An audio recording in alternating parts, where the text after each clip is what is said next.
तो अब ये जो वोट शेयर की बात आपने कही है कि 41.7% वोट एनडीए को मिल रहा है और 39.7% वोट मिल रहा है महागठबंधन को। लेकिन आपने जो इसमें एक फुटनोट लगाया है कि पुरुषों में महागठबंधन को 2% की बढ़त है और महिलाओं में लगभग 6% की लीड है एनडीए को। तो क्या मतलब ये जो पुरुषों की लीड है और बढ़ती है या महिलाओं की तो अब बढ़ने की संभावना है, क्योंकि जो महिलाओं के लिए इतने सारे घोषणाएं की गई है, पैसे दिए गए करीब 1 करोड़ 21 लाख महिलाओं को, तो 10,000 रुपये खाते में चले गए। तो ये जो आप कह रहे हैं कि इसको थोड़ा समझाइए कि पुरुषों में महागठबंधन आगे हैं लेकिन महिलाओं में पीछे हैं।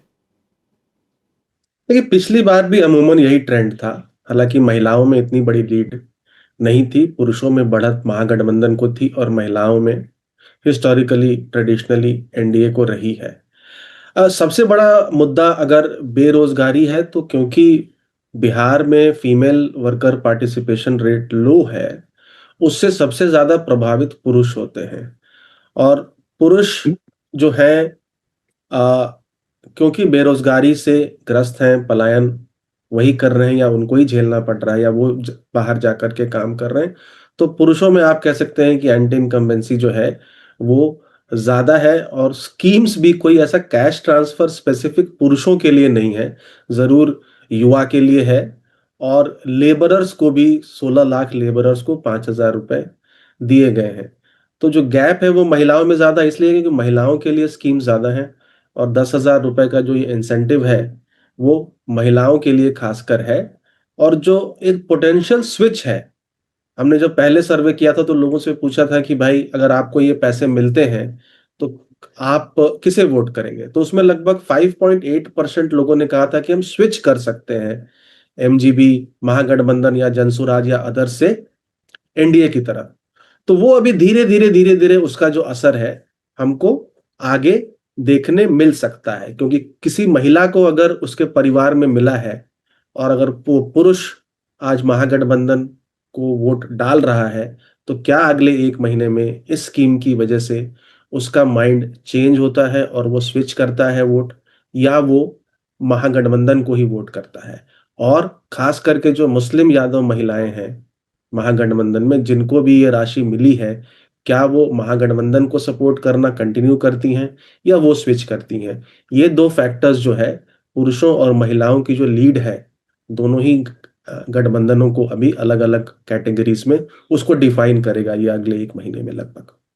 तब एक और आंकड़ा जो आपने अपने सर्वे में दिया है कि जुलाई से मैं जब तुलना करता हूं तो तेजस्वी यादव नंबर 1 पे तो जुलाई में भी थे एज अ मुख्यमंत्री कैंडिडेट, लेकिन तब उनकी रेटिंग थी 32% लोग चाहते थे कि वो मुख्यमंत्री बने। वो अब अक्टूबर के पहले हफ्ते में आ गया है 35%, मतलब 3% का लगभग गेन हुआ है तेजस्वी यादव को। वहीं आप देखें लगभग उतना ही नुकसान, उतना नहीं कहूँगा, लेकिन 25% पे नीतीश कुमार थे, वो अब 23% पे आ गए। उनका ग्राफ नीचे जा रहा है। अगर मैं सिर्फ ग्राफ की बात करूं तो तेजस्वी का ग्राफ ऊपर चढ़ रहा है, नीतीश का नीचे आ रहा है। प्रशांत किशोर का ग्राफ लगभग मैं कहूँगा वो थोड़ा बड़ा है, लेकिन वो लगभग उसी लाइन में है। तो तेजस्वी का जब ग्राफ बढ़ रहा है तो महागठबंधन को उसका फायदा क्यों नहीं मिल रहा है? महागठबंधन को भी उसका फायदा मिल रहा है ना, महागठबंधन को भी 3% वोट शेयर की बढ़त है। पिछले ट्रैकर से हमारे 36% के आसपास थी जो महागठबंधन का वोट शेयर, 36 के आसपास, वो आज 39.7 40 के आसपास है।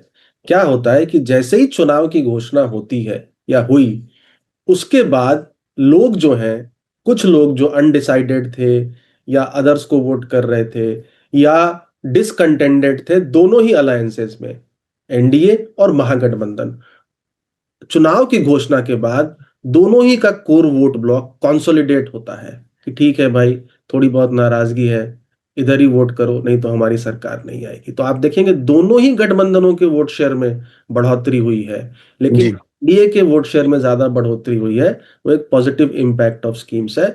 और सीएम रेस में हमेशा ये बात ध्यान रखनी चाहिए कि Tejashwi Yadav as an individual आगे हैं, लेकिन लड़ाई अलायंसेस की है। तो एनडीए की कंबाइंड लीडरशिप की रेटिंग महागठबंधन के कंबाइंड लीडरशिप से ज्यादा है और सीएम के चेहरे पे सिर्फ 15% लोग ही वोट डालते हैं। तो सिर्फ यही एक वोट शेयर का डिटर्मिनेंट नहीं है।